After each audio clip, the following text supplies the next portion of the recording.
Hello and welcome to Anmaree's Workshop. My name is Anne Marie and I love to make things. If you like to make things, you have found the right place.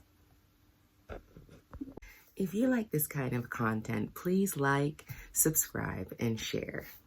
All right, so this is my Friday Sews video.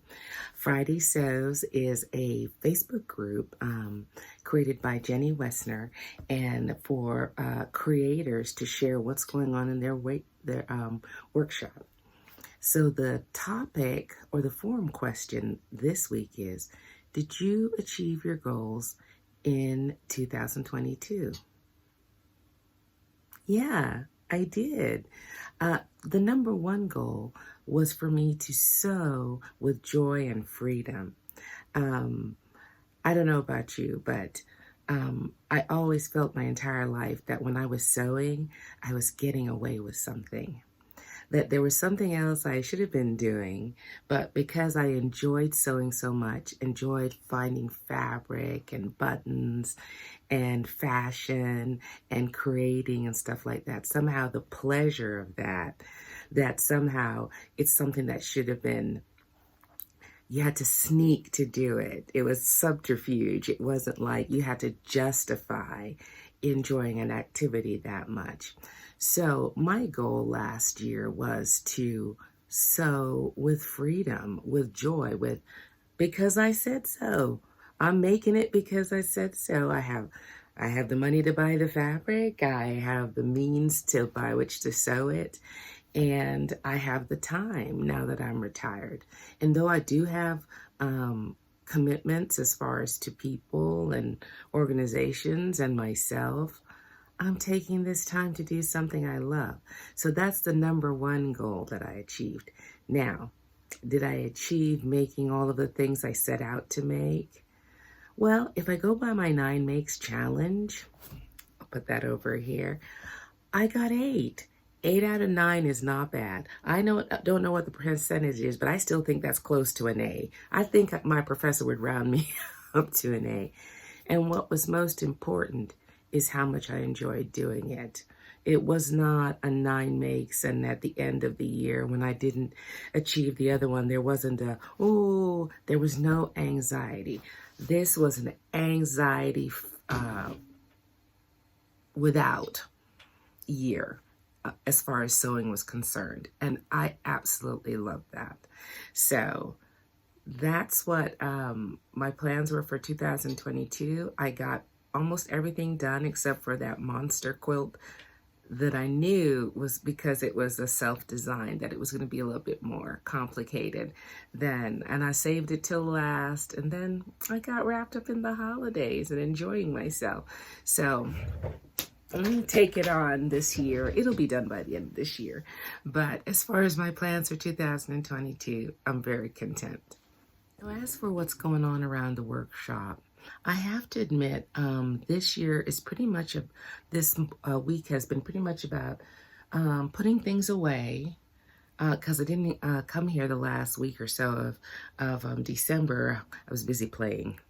So sorting things out. You know, when you come back to your workspace, there's a few projects left out and you kind of have to reacquaint yourself with the space.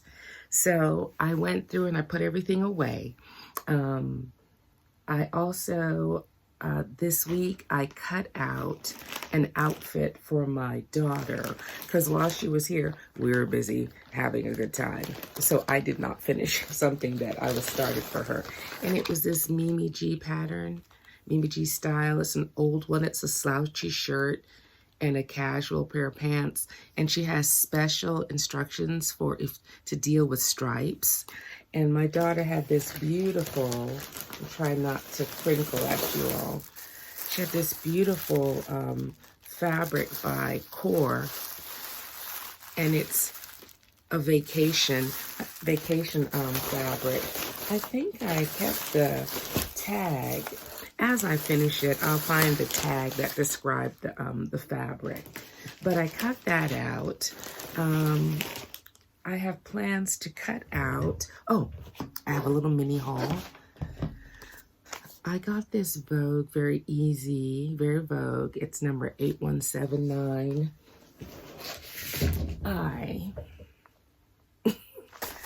found the envelope, have searched through my whole pattern collection, cannot find the contents.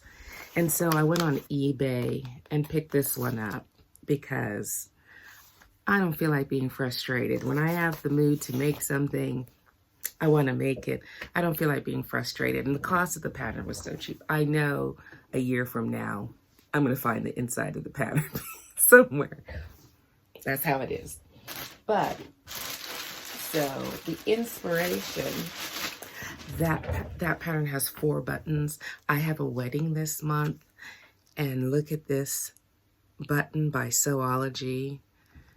All right. So I went to America, inspired by this pattern, because I have this Ankara floral that I want to make that suit and dress out of.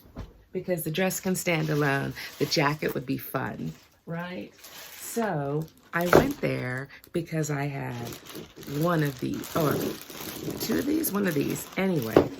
So I wanted to get the 4 buttons. I'm going to do the Marc Jacob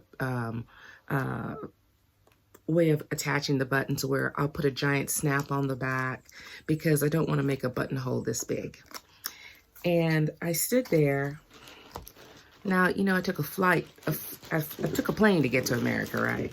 And I stood there in Hobby Lobby and I was going, do I need 1 of these, 2 of these, or 3 of these? It appears I needed 3 because now I have 3 and I need 1 more. But my daughter said she'll pick one up for me. And I'll pick it up in, oh, I do need it. Ooh, the wedding's in January, right? All right, anyway. So that's one of the things I worked on this week. I'm starting to look around at some of the things that I planned on working on in January. I sat there and figured out Nicole's set I want to get done. Work a little bit on this quilt that's still hanging out. I wanted to work on some dolls. I've been really drawn to making some dolls lately. And I have this blue shirt that I want to work on, but I'll tell you all about that next week. But that's all that's going on in the workshop. I hope your workshop is dusted up and ready to get going, and I want you to have a very good year. All right, we will see you next Friday.